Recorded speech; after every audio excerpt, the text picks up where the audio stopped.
28শে ফেব্রুয়ারি 2026 তারিখটি ইতিহাসের পাতায় লেখা থাকবে এক রক্তক্ষয়ী অধ্যায় হিসেবে। তেহরানের আকাশে যখন গভীর রাত, ঠিক তখনই এক প্রচণ্ড বিস্ফোরণে কেঁপে ওঠে গোটা ইরান। ধুলোয় মিশে যায় একটি শক্তিশালী সাম্রাজ্যের কেন্দ্রবিন্দু। খোদ ইরানের জাতীয় সংবাদ মাধ্যম IRIB আজ সকালে স্তব্ধ হয়ে ঘোষণা করেছে এক অপূরণীয় দুঃসংবাদ। শহীদ হয়েছেন ইরানের সর্বোচ্চ নেতা আয়াতুল্লাহ আলী খামেনি। কি ঘটেছিল সেই ভয়াবহ রাতে? কিভাবে চলল এই অপারেশন রোরিং লায়ন? আজ আমরা উন্মোচন করব সেই রাতের সত্য ঘটনা। ঘটনাটি ঘটেছিল 28 ফেব্রুয়ারি দিবাগত রাতে। গোয়েন্দা তথ্যের ভিত্তিতে ইসরায়েল এবং যুক্তরাষ্ট্র যৌথভাবে এই দুঃসাহসিক এবং ভয়াবহ অভিযানের পরিকল্পনা করে, যার কোডনেম দেওয়া হয়েছিল অপারেশন রোরিং লায়ন। তেহরানে খামেনির অত্যন্ত সুরক্ষিত বাসভবন লক্ষ্য করে চালানো হয় একের পর এক নির্ভুল বিমান হামলা। অত্যাধুনিক স্টিলথ ফাইটার জেটের মাধ্যমে ছোড়া মিসাইলগুলো মুহূর্তের মধ্যেই ভবনটিকে ধ্বংসস্তূপে পরিণত করে। নিরাপত্তা বেষ্টনী থাকা সত্ত্বেও প্রযুক্তির এই মরণঘাতী থাবা থেকে রক্ষা পাননি ৮৬ বছর বয়সী এই শীর্ষ নেতা। এই হামলাটি শুধু রাজনৈতিক লক্ষ্যবস্তুতে সীমাবদ্ধ থাকেনি। IRIBর রিপোর্ট অনুযায়ী হামলায় আলী খামেনির সাথে শাহাদাত বরণ করেছেন তার পরিবারের বেশ কয়েকজন সদস্য।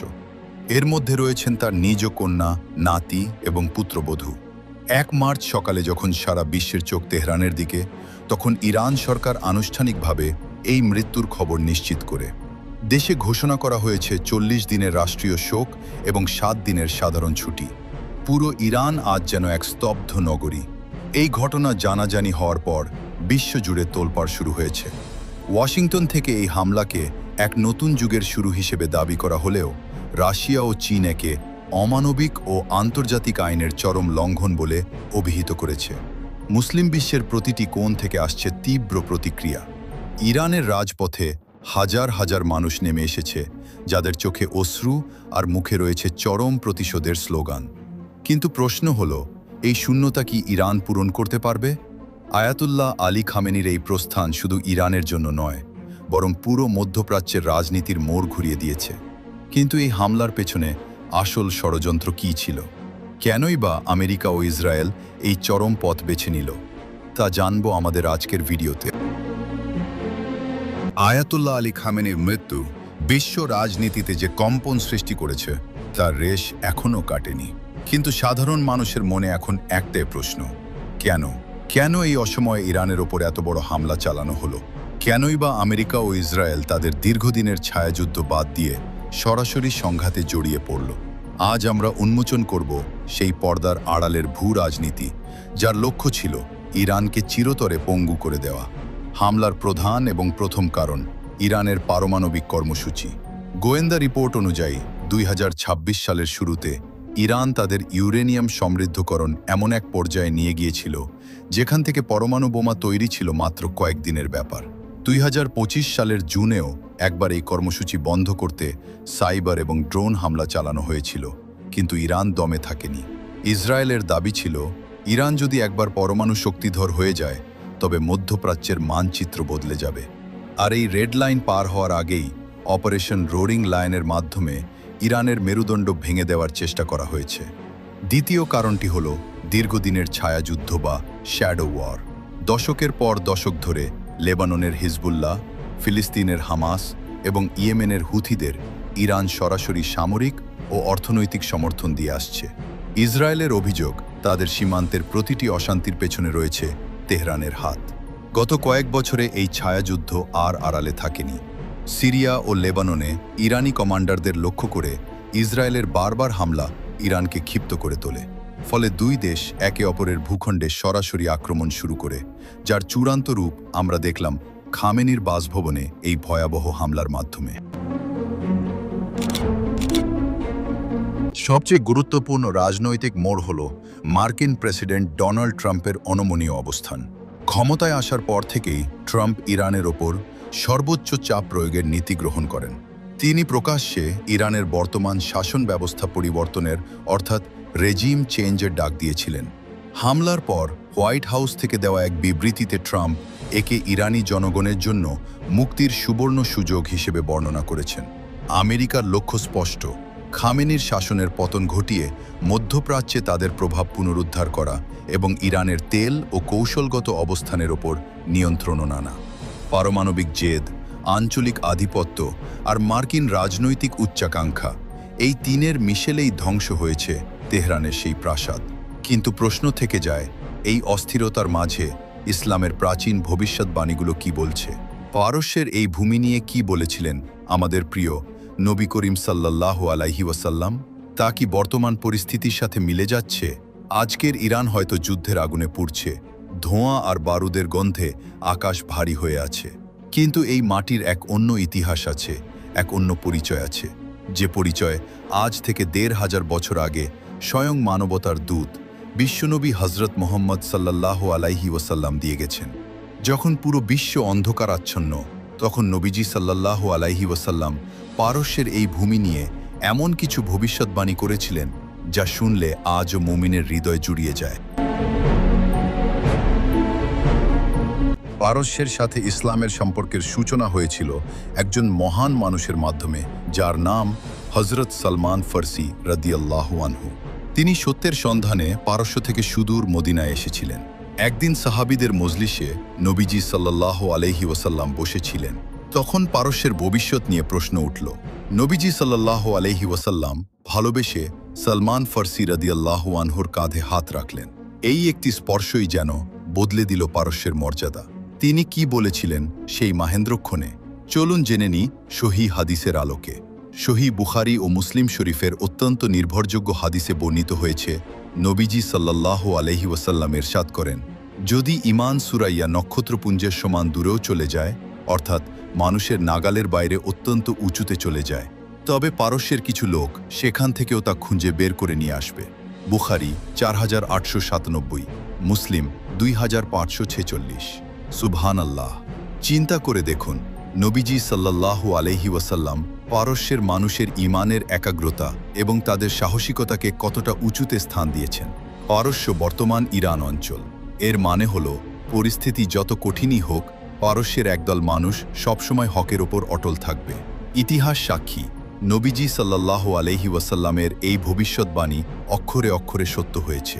ইসলামের সোনালী যুগে ইলমে হাদিস, ফিকহ এবং বিজ্ঞানের প্রসারে পারস্যের মানুষের অবদান অপরিসীম।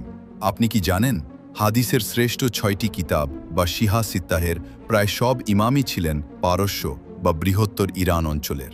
ইমাম বুখারী, ইমাম মুসলিম, ইমাম তিরমিজি, যাদের অক্লান্ত পরিশ্রমে আমরা আজ সহিহ হাদিস পাচ্ছি, তারা সবাই ছিলেন ওই মাটিরই সন্তান।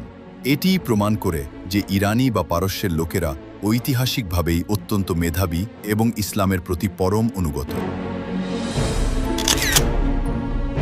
আজকের রাজনৈতিক সংঘাত হয়তো আমাদের দৃষ্টি ঘোলাটে করে দিচ্ছে, কিন্তু রাসূলুল্লাহ সাল্লাল্লাহু আলাইহি ওয়াসাল্লামের সেই পবিত্র কথাগুলো আমাদের মনে করিয়ে দেয়, এই জনপদে এমন একদল মানুষ সবসময় থাকবে যারা ঈমানকে নক্ষত্রের চূড়া থেকে ছিনিয়ে আনার ক্ষমতা রাখে। তবে এই উজ্জ্বল ইতিহাসের পাশাপাশি কিছু সতর্কবার্তা কি আছে? শেষ জামানায় এই খোরাসান অঞ্চল থেকে কি কোনো কালো পতাকা আসবে? তা কি ইমাম মাহদীর আগমনের ইঙ্গিত? ইতিহাসের চাকা কি তবে ঘুরতে শুরু করেছে? বর্তমান বিশ্ব রাজনীতির অস্থিরতা, তেহরানের আকাশে বারুদের গন্ধ আর নেতৃত্বের এই শূন্যতা, সব কি কোনো এক মহাপ্রলয়ের ইঙ্গিত? আজ থেকে ১৫০০ বছর আগে আমাদের প্রিয় নবী সাল্লাল্লাহু আলাইহি ওয়াসাল্লাম শেষ জামানা বা কিয়ামতের আগে এই পারস্য ও খোরাসান অঞ্চল নিয়ে এমন কিছু কথা বলে গেছেন যা আজ আমাদের নতুন করে ভাবতে বাধ্য করছে। বিভিন্ন হাদিসে বর্ণিত হয়েছে, কিয়ামতের আগে খোরাসান নামক অঞ্চল থেকে একদল লোক কালো পতাকা নিয়ে বের হবে। প্রাচীন খোরাসান বলতে বর্তমান ইরানের একটি বিশাল অংশ, আফগানিস্তান এবং মধ্য এশিয়ার কিছু অঞ্চলকে বোঝায়। হাদিসে আছে, এই পতাকাবাহী দলকে কেউ রুখতে পারবে না যতক্ষণ না তারা জেরুজালেমে গিয়ে সেই পতাকা স্থাপন করবে। এখন প্রশ্ন হলো, ইরানের বর্তমান অস্থিতিশীলতা কি তবে সেই কালো পতাকাবাহী দলের উত্থানের পথই প্রশস্ত করছে? এটি কি সেই মহাযুদ্ধের শুরু? আখেরি জামানার সবচেয়ে আলোচিত ব্যক্তিত্ব হলেন হজরত ইমাম মাহদী আলাইহিসসালাম। হাদিস অনুযায়ী যখন পৃথিবী জুলুম আর অত্যাচারে ভরে যাবে, তখন মক্কায় তার আত্মপ্রকাশ ঘটবে। কিন্তু তার সেই কঠিন সময়ে সবচেয়ে বড় সাহায্যকারী শক্তি আসবে এই পূর্ব দিক থেকে, অর্থাৎ খোরাসান থেকে। সেই কালো পতাকাবাহী মুজাহিদরাই হবে ইমাম মাহদীর প্রধান শক্তি। তেহরানে আজ যে রাজনৈতিক ভূমিকম্প চলছে তা কি তবে সেই ঐশী শক্তির আগমনেরই কোনো পূর্বাভাস? আমরা কি তবে ইতিহাসের সেই সন্ধিক্ষণে দাঁড়িয়ে আছি? তবে এই অঞ্চলের ভবিষ্যৎবাণী শুধু একপক্ষীয় নয়। সহিহ মুসলিমের একটি অত্যন্ত গুরুত্বপূর্ণ হাদিসে, হাদিস নম্বর ৭৩৫৪, নবীজি সাল্লাল্লাহু আলাইহি ওয়াসাল্লাম সতর্ক করে বলেছেন, দাজ্জালের সাথে ইরানের ইস্ফাহান শহরের ৭০,০০০ ইহুদি থাকবে, যাদের গায়ে থাকবে তায়ালিসা, এক ধরনের চাদর। অর্থাৎ শেষ জামানায় এই পারস্য ভূমিতে একদিকে যেমন হকের লড়াই হবে, অন্যদিকে বাতিলের এক বিশাল শক্তিও এখান থেকে মাথাচাড়া দেবে। এটিই প্রমাণ করে যে এই অঞ্চলটি হবে হক ও বাতিলের এক চূড়ান্ত লড়াইয়ের কেন্দ্রবিন্দু। খোরাসানের কালো পতাকা, ইমাম মাহদির সাহায্যকারী দল আর ইস্ফাহানের ৭০,০০০ দাজ্জাল অনুসারী, সব মিলিয়ে ইরান বা পারস্য অঞ্চলটি আখিরি জামানায় এক মহানাটকের কেন্দ্র হতে চলেছে। বর্তমানের এই অরাজকতা কি সেই ভবিষ্যৎবাণীরই প্রথম ধাপ? আপনার কি মনে হয়? আয়াতুল্লাহ আলী খামেনির প্রস্থান কি তবে একটি যুগের সমাপ্তি, নাকি এক মহাপ্রলয়ের সূচনা? তেহরানের সেই রক্তক্ষয়ী রাতের পর বিশ্ব আজ এক ভয়ঙ্কর মোড়ে এসে দাঁড়িয়েছে। একদিকে ইরানের প্রতিশোধের আগুন, অন্যদিকে ইসরায়েল ও আমেরিকার রণপ্রস্তুতি। মধ্যপ্রাচ্যের মানচিত্র কি চিরতরে বদলে যেতে চলেছে?